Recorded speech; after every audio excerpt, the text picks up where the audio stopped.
Hello Hasbro fans, this is Separate Destroyers back again with yet another Star Wars action figure review, and this time taking a look at another custom again from the same seller on eBay who does custom figures. This is Clone Trooper Boyle in his face drama from the 212th Attack Battalion. Boyle has only appeared once on the Clone Wars show in his Phase 2 armor at least. In the episode Kidnapped, he appeared for around 10 seconds, maybe 15, so he hasn't really been seen that much. So, again, as with the other two custom figures, I got Comet and Waxer. He's not one I expected Hasbro to release, so I decided I might as well get the custom. And it is a pretty good custom, like the other two, straight out repaint of Hasbro's Clone Wars #2 generic clone trooper and face drama from earlier this year. It's pretty cool. And the seller did include a jetpack. It's from the generic trooper, of course. Obviously, because of the grey kind of colour, doesn't really work with the Boyle figure, but it's pretty cool to have another jetpack nevertheless. The DC-15 blaster. We've all seen these lots of times. And of course onto the figure itself. And I do have them displayed with a DC-15 blaster. I thought I was just like hanging around on my desk with some of my figures out I'm gonna be reviewing, but this was actually included with the arm. I just decided to display them with it because it looked kinda cool. Anyway, detail wise, as far as the helmet goes, there's not really that much to it. There's a pretty interesting design for Boyle on his, well, it's pretty much right there, basically where my thumb is. It's a pretty interesting logo. Makes me think of the Sky Corps for some reason, which is actually another name for the 212th Attack Battalion, the 7th Star Corps, I think that it's another name for them or something, but I'm not too sure. But it is nice detail, pretty good. It's not anything special really. There's nothing really to this figure. It's like different, and this is different from Waxer and Comet, with a few complex designs. But Boyle, I don't really think it would be that complex per se. Well, again, I can't really say much. I'm not a customizer by any means. And if I ever did any customs, it would be like completely new clone characters for my stop motion.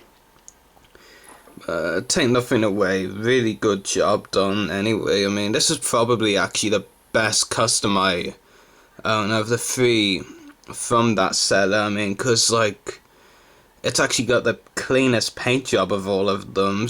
The other two kind of had a bit of dirt or something at times.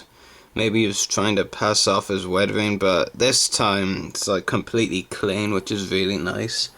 And anyway, I'll just zoom in on that helmet. So yeah, very nice design.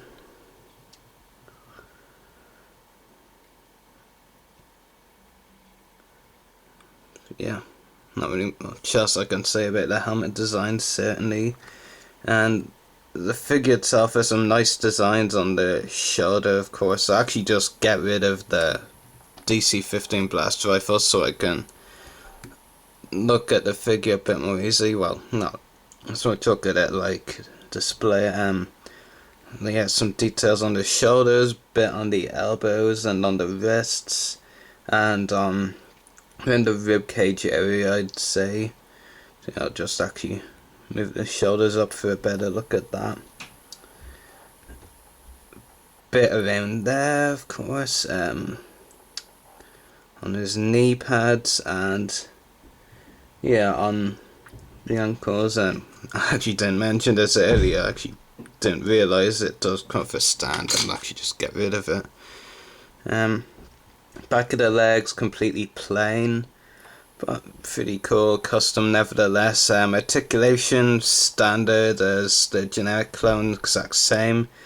Ball jointed head, ball in shoulders and elbows, swivel wrists, swivel waist, swivel hips and ball hinge knees, so nothing entirely that different, but it is definitely an excellent custom. And like I've said, with this and the other two, Waxer and Comet, I mainly bought them because I was expecting Hasbro to release any of these three. In fact, I didn't expect them to release Sinker and Boost in that Wolfpack gift set that was recently announced by Sandtroopers.com.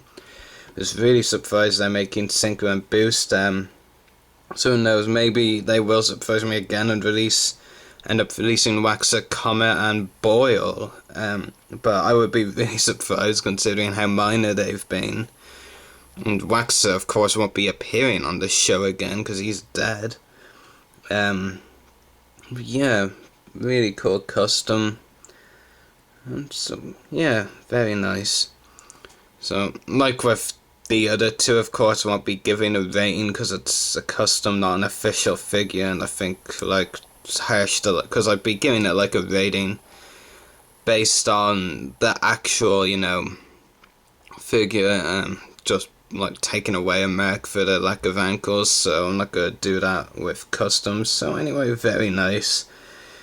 Really cool. Happy to have a Phase 2 Boyle of sorts, and of any sort in the collection, really. And for the most part, this custom was actually so good, I'd say that I could pass for official Hasbro figure. Only kind of like paint that stands out from where the customizer painted is like here, because like it looks like it's kind of dry or something. I don't know. Well, fresh. I'm not really too sure how to put it, but otherwise, really cool. Very nice. So anyway, hope you've enjoyed this review. So may the force be with you and happy hunting.